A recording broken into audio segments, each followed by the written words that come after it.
Guys, reviewin natin siya sa ngayon. Ito na yung prepared natin na breaker box. Kung makikita natin, i-review natin siya ha. Just say the word and I'll throw a lasso around it and pull it down. Sa kapunta to the moon, road trip, vroom vroom, skr skr, zoom zoom, sa fake, no room, mga mata, namumula, asa ng trees, nadala mo ba? Bawalan tus at peke sa biyahe kung isa ka dyan, ikay bumaba. Sa kapunta to the moon, road trip, vroom vroom, skr skr, zoom zoom, sa fake, no room, mga mata, namumula, asa ng trees, nadala mo ba? Bawalan tus at peke sa biyahe kung isa ka dyan, ikay bumaba. I got a mission, pumunta sa top. Buhay mahirap, gawing masarap. Gawa ng milyon, gamit ang rap. Iwan ang kasama na puro panggap. Di mo ako mag-gets, pangarap ay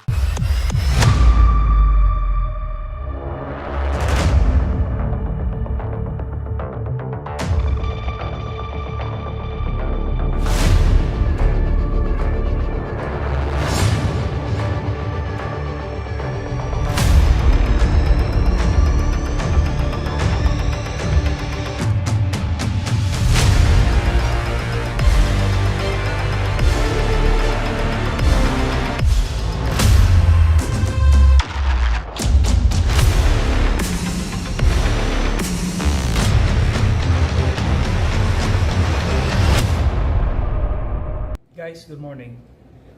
Ngayong araw, ang gagawin natin ay mag-i-install tayo. Papalitan natin yung lumang breaker box at saka yung breaker system ng bahay.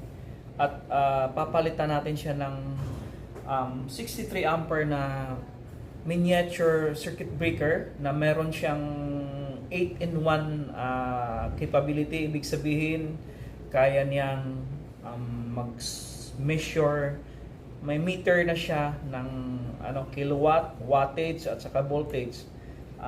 Tapos yung individual circuit breakers na luma ay papalitan natin ng RCBO or residual current operating circuit breaker para mas safe siya sa residual currents, grounding at saka short circuits.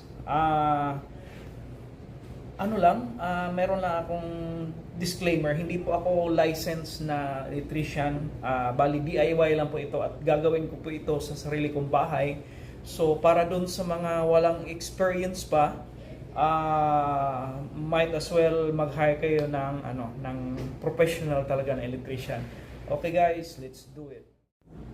Guys, bago tayo magsimula, i-focus muna natin yung mga gamit na ating gagamitin para doon sa pre-installation natin ng mga miniature circuit breakers at saka tawag dito RCBOs.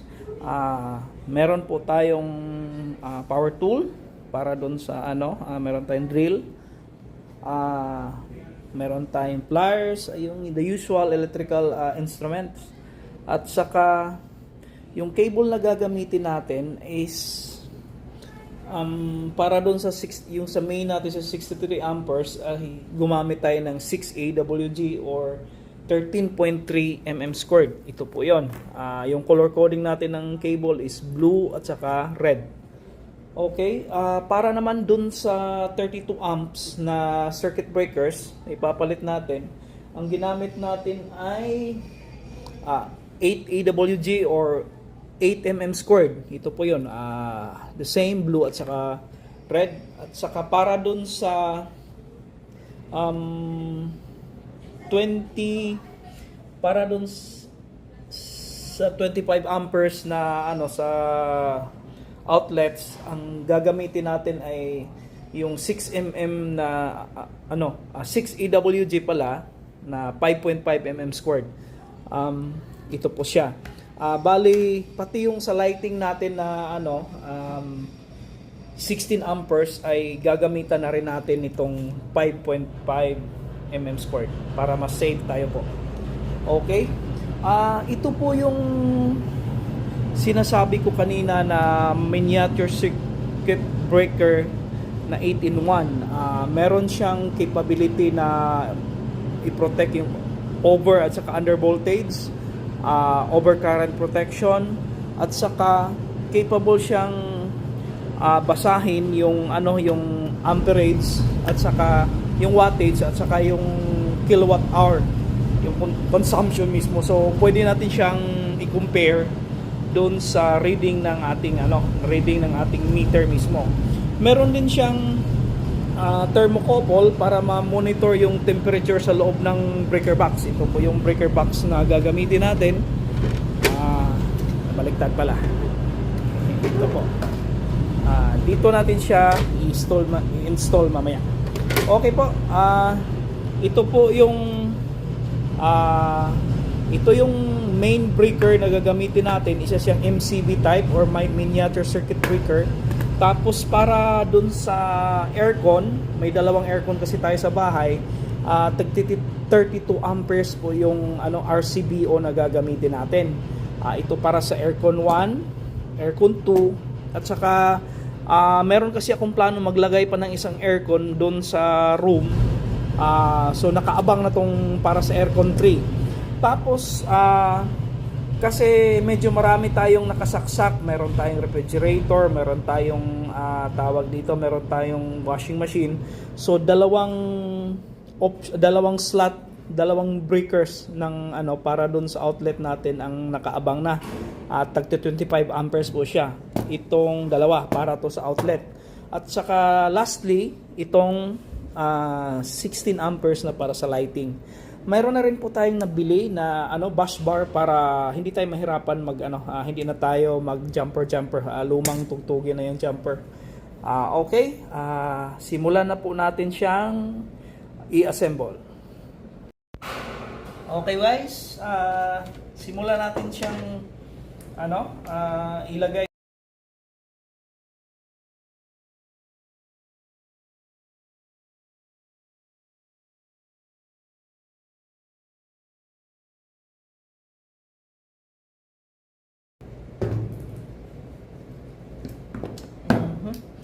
Yung nabili natin na breaker box is may kasama na ring libreng may kasama siyang libreng bus bar, mas mahaba kaysa doon sa unang nabili natin. At saka may libre na rin siyang tawag dito yung lagayan ng neutral at saka grounding natin. Siya, may terminal bus, terminal lug na po siya para doon sa natin, grounding at saka neutral. Okay. Oo nga pala guys, itong connection na gagamitin natin is line neutral. Bali parehong buhay yung natin. Live yung natin, yung both poles, bali 2 poles, line neutral yung gagawin natin na connection pagdating dun sa bahay. Okay, simulan natin. Okay guys, simulan na natin ilagay yung mga individual na circuit breakers. Yung 16, iuna natin. Dalawang 25 amperes para sa outlets. Tapos meron tayong tatlong 32 amperes para sa aircon. Tatlong 32 amperes para sa aircon. Guys, kung mapapansin nyo, meron akong lock na para dito sa hindi na siya mag-move. Nilagyan ko na ng lock para mas mapabilis yung discussion natin. Lalagay na lang natin yung tawag dito mga circuit breakers. Tapos ito kasi is na siya, DIN rail type na. Yung may lock siya sa ilalim para itulak mo lang siya, hindi na siya matatanggal. Mabilis siyang tanggalin, mabilis din siyang ikabit. Ito yung main na circuit breaker natin, isa siyang MCB type, yung na-discuss ko kanina na 8-in-1. Meron na siyang temperature monitor. Ito yung ilagay natin siya sa ilalim para ma-monitor niya yung temperature dito sa tawag dito yung sa main niya. Teka ha.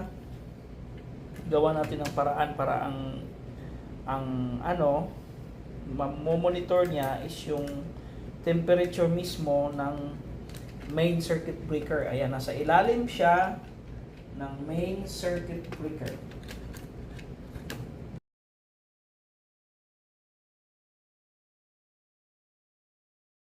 At yung ano, yung sa mga RCBs natin, ilalock na lang natin.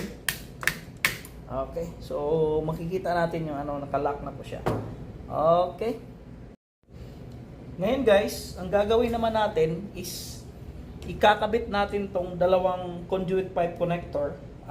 Ano siya? 1 inch yung conduit pipe na ano, PVC pipe na gagamitin natin.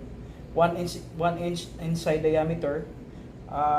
Ikakabit natin dito ngayon para mailagay na natin yung mga cable sa individual na RCBOs. Okay guys, sundan natin siya kung paano gawin.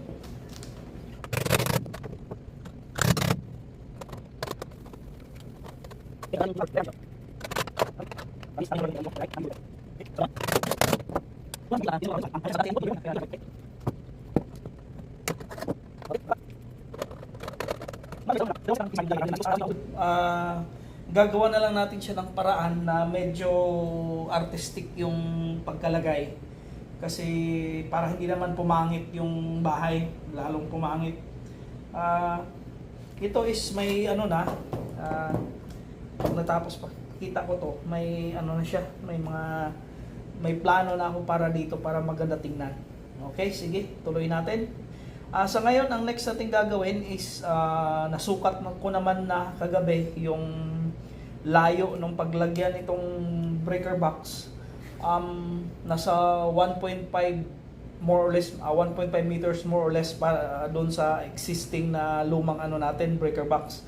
So ngayon, puputulin natin yung ano, mga cable para individual natin siya ilalagay.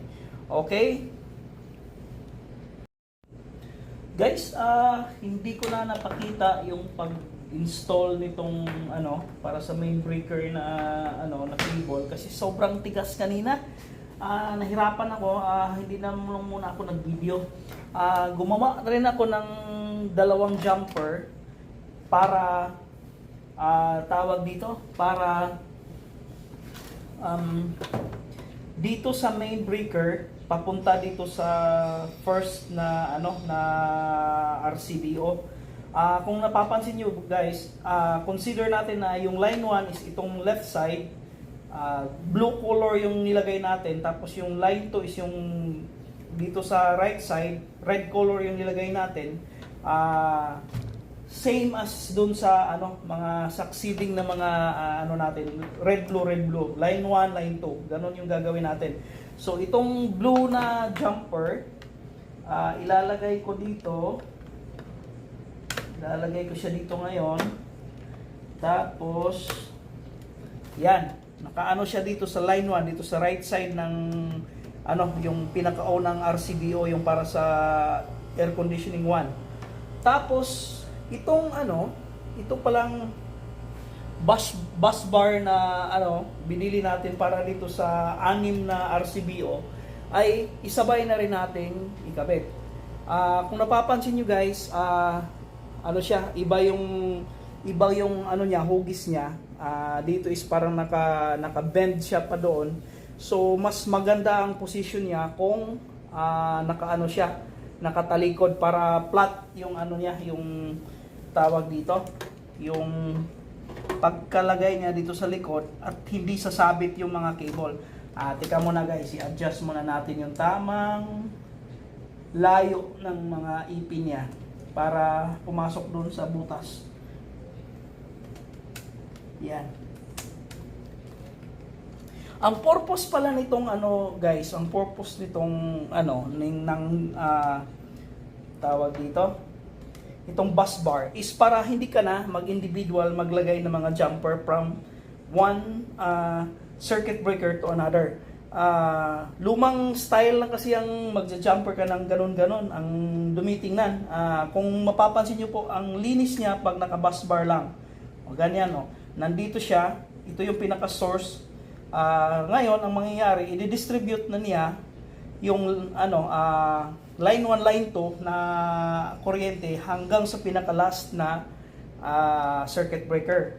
Yan yung purpose ng bus bar. So, nakalagay na yung bus bar. Nakalagay na rin itong jumper na galing sa main natin na MCB. Hihigpitan natin ngayon yung screw. Okay. Higpitan na rin natin yung screw dito sa pinaka-last para hindi siya matanggal yung bus bar.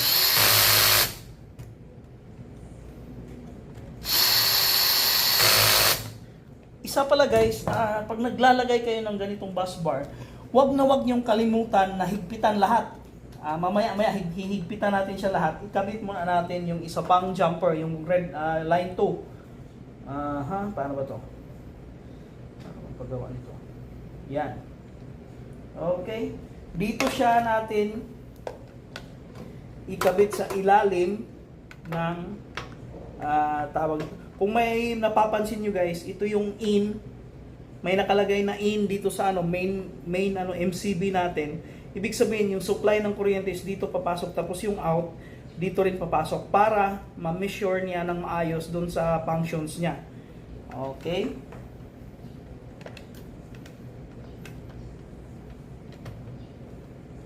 Okay, higpitan muna natin dito sa ilalim.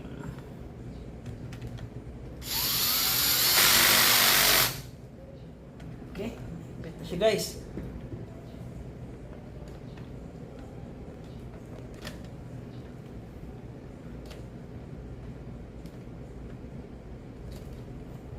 Parang masikip.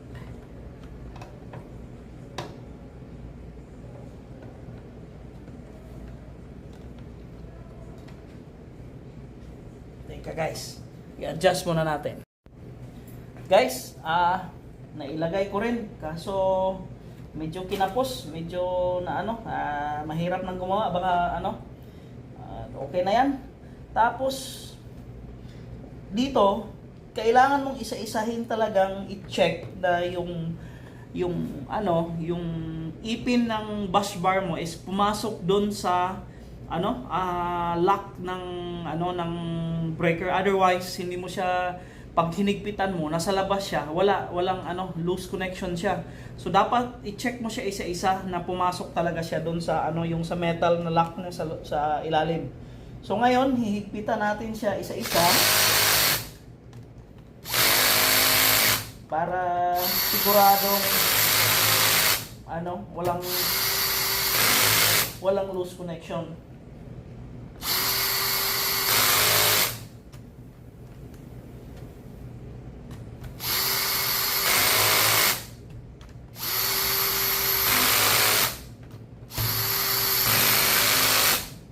Okay.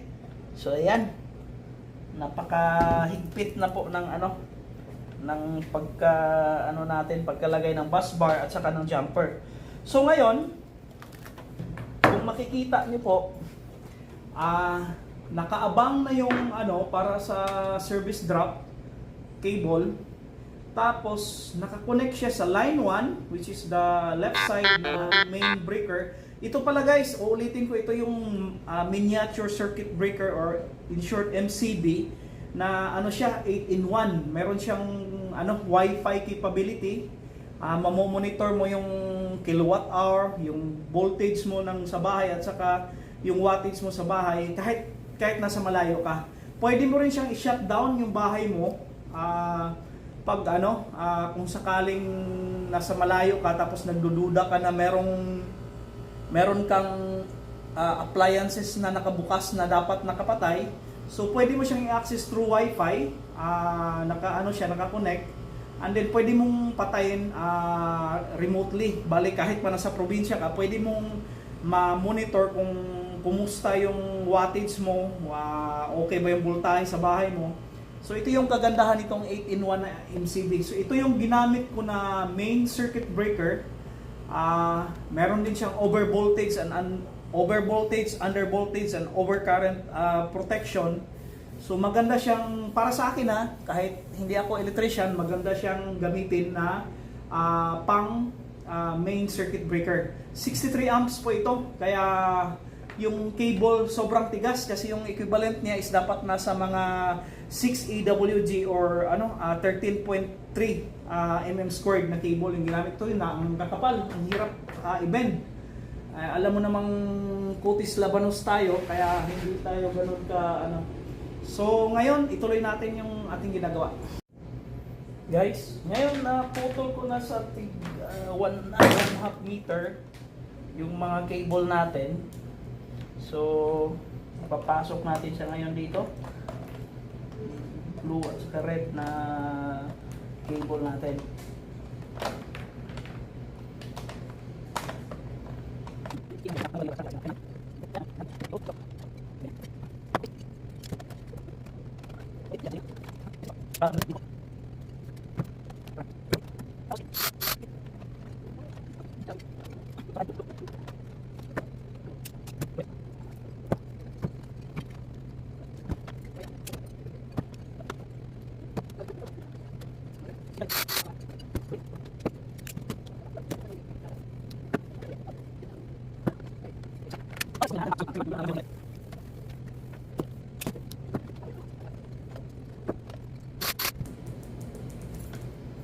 Okay guys, ayan. Na ilagay na natin yung cable para sa tatlong 32 amps na RCB o circuit breakers. Itong tatlong to is para sa air conditioning units. Bali tatlo kasi may dalawa na kasi kong aircon sa bahay, tapos na plano kong magdagdag ng isa para doon sa isang room. Pahinga muna tayo at kailangan natin kumain. Mamaya gawin natin yung may tatlo pang natirang circuit breakers para sa dalawang outlets at saka yung sa lighting. Okay guys, ngayon i-continue natin yung trabaho. Yung natin ilalagay is yung 5.5 mm squared na na cable para doon sa dalawang breaker sa outlet at saka sa isang breaker para sa lighting.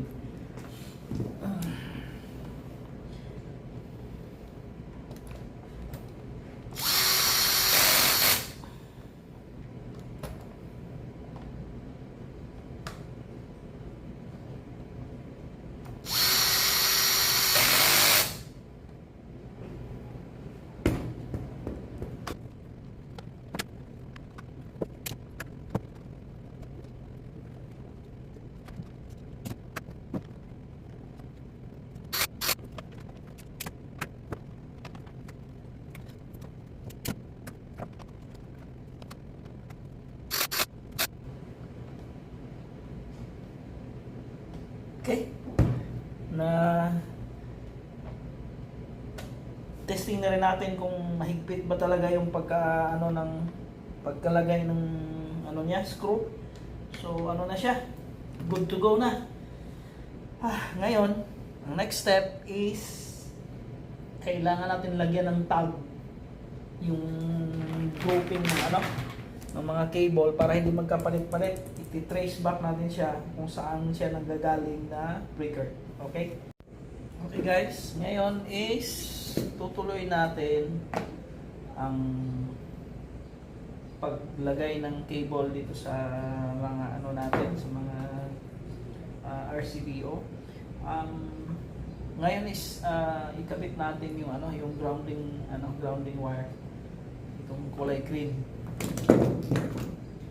Kung mapapansin nyo, meron na siyang nakaabang na tawag nito terminal lag para sa ground at saka sa neutral.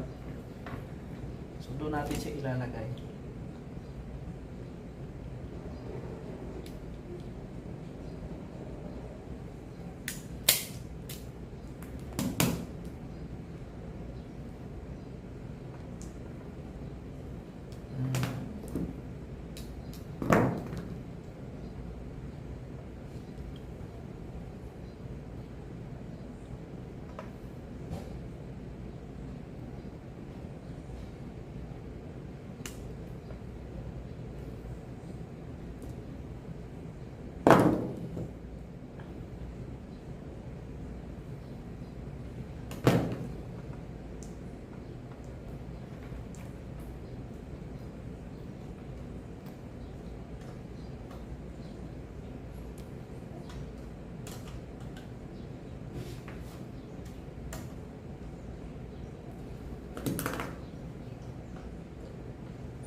Okay, ayan, nakakabit na yung grounding cable natin. Kung napapansin nyo, ano rin siya, size 8 yung ginamit natin para sigurado. Okay.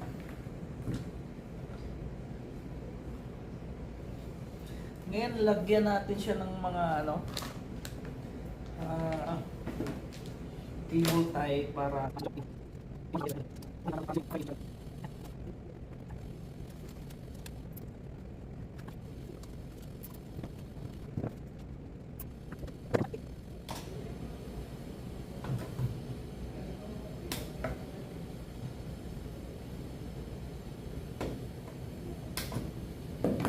ayos.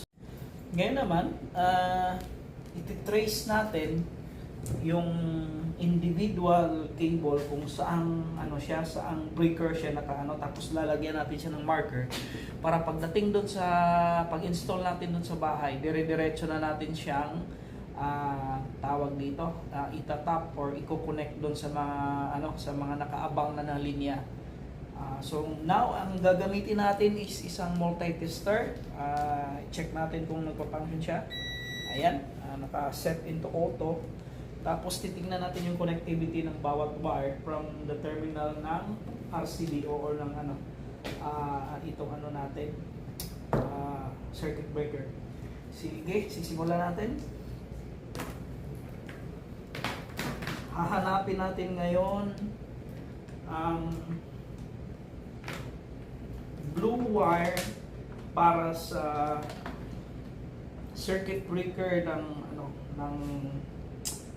tawag dito, circuit breaker ng aircon 1. Itong blue na to wala, so most probably ito.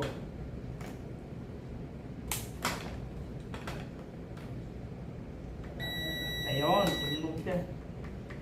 Ito yung blue ng AC1.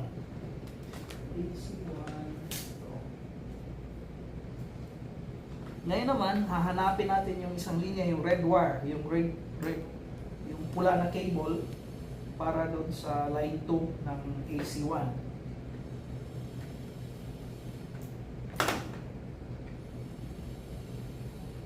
Wala. Then, ito.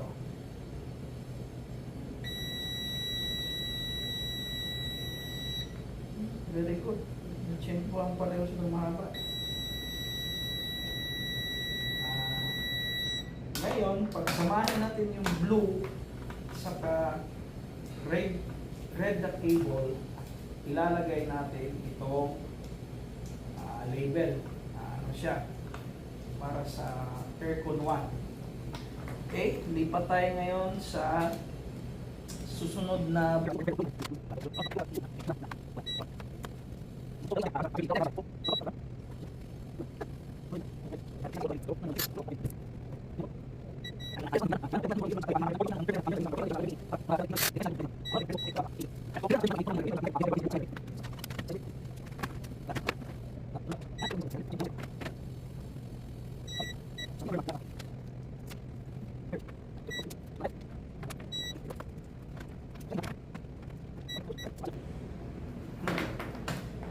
So ngayon guys, lahat ng cable, lahat ng dulo ng cable ay may level na. So tawag dito, hindi na tayo mahirapan para i-connect ito doon sa nakaabang na linya. So as of now, kumpleto na yung natin. Kumpleto na yung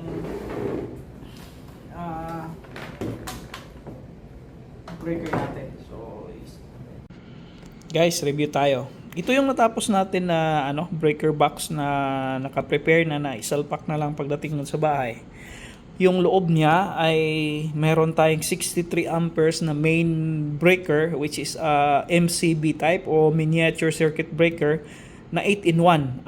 Meron siyang Wi-Fi or smart capability, so pwede nating i-connect sa cellphone para ma-manipulate natin yung parameters doon sa loob.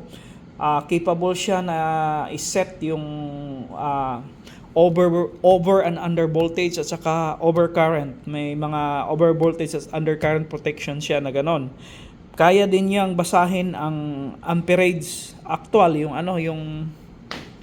yung tawag dito, actual amperage reading at saka yung consumption, yung kilowatt hour. Real time mo makikita yung ampere at saka yung voltahe ng dumadaloy sa bahay.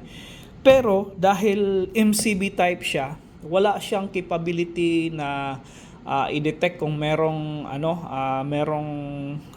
tawag dito yung residual current or yung mga tawag dito yung grounding o mga ganon. Hindi niya kaya tong i-detect.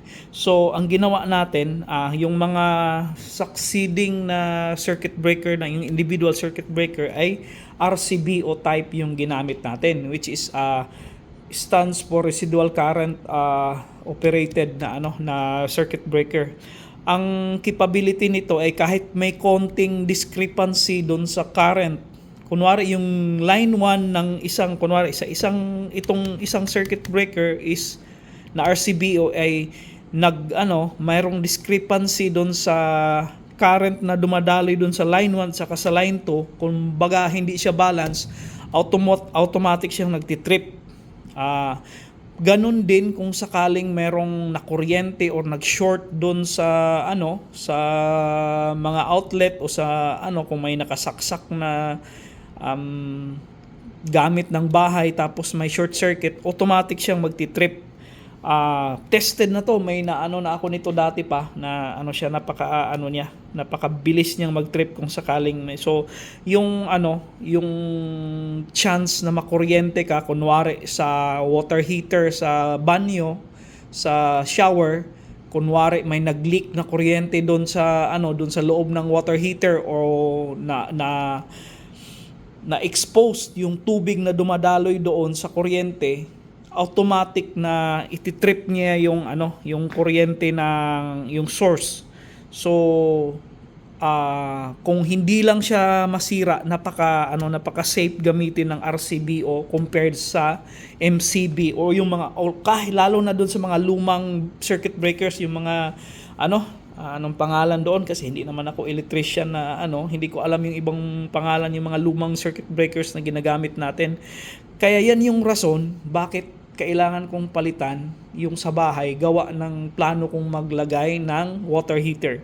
So lahat ng circuit breakers ay RCBO na yung ginamit ko, yung mga individual circuit breakers, maliban dito sa main, which is MCB type, kasi gusto kong makita din yung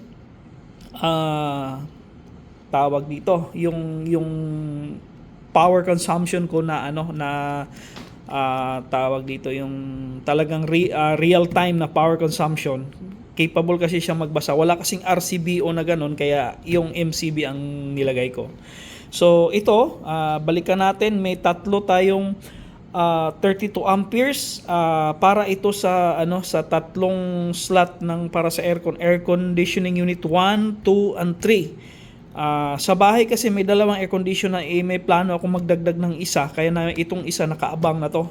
Tapos itong dalawa naman ay para sa convenience outlet. Meron akong isa doon na tapos magdadagdag ako kasi plano kong ihiwalay yung convenience outlet para doon sa water heater na ilalagay ko.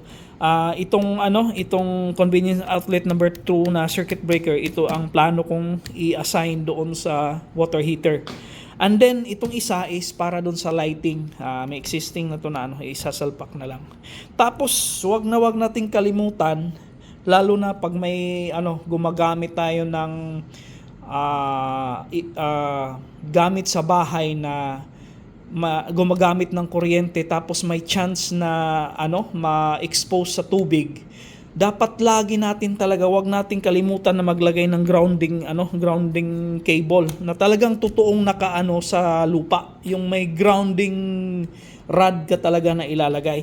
Meron na akong nabili, ipapakita ko sa inyo paano siya tapos binasa ko rin na dapat hindi bababa sa 1.5 meters yung grounding rod na gagamitin mo, para yung rod is nandun siya sa lupa na basa doon sa ilalim, kasi pag maiksi lang yung grounding rod mo, ang tendency nasa ibabaw lang siya, yung lupa na napagbaunan niya is most probably natuyo, lalo na pag tag-init. So importante talaga na kung gagamit ka lang din ng grounding rod, habaan mo na para umabot siya doon sa part ng lupa na basa. Yun yung pinaka-purpose ng grounding system. Okay, so yan, natapos natin yan. And then, ito yung mga labels ng individual cables, yung mga pares-pares na nandito para hindi tayo malilito pag doon na pagkakabit. Yan lang po. Okay po. Tuloy tayo pag doon na ikakabit na sa bahay. Guys, ito yung breaker box na mga circuit breaker na papalitan natin. Kung napapansin nyo po, medyo magulo. Yung main na ginagamit niya is only 30 amperes. Tapos, ayan, yun yung detalye niya, ang gulo. Tapos, nagkaroon kasi dito ng short circuit minsan, hindi siya nag-trip. Umapoy na lang, buti may gising pa at naagapan. Kaya, obligado akong palitan ito. Tingnan natin siya sa loob pag yan yung loob niya, ang gulo ng pagkalagay. Ayusin natin. Sige. Guys, di ko na nakunan yung pag install ng conduit pipe kasi nagkamali ako ng estimate dun sa cable. Ayan may mga butas-butas. In-adjust ko na lang. Ayan. Kung nakikita nyo, nagkamali na short yung cable na ko.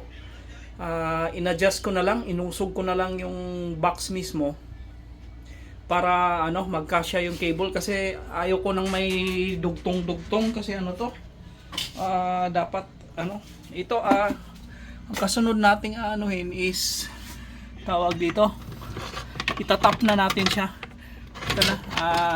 Ito na yung sunod nating itatap natin siya dito. Tanggalin natin itong mga lumang breaker. Tapos itatap natin tong meron tayong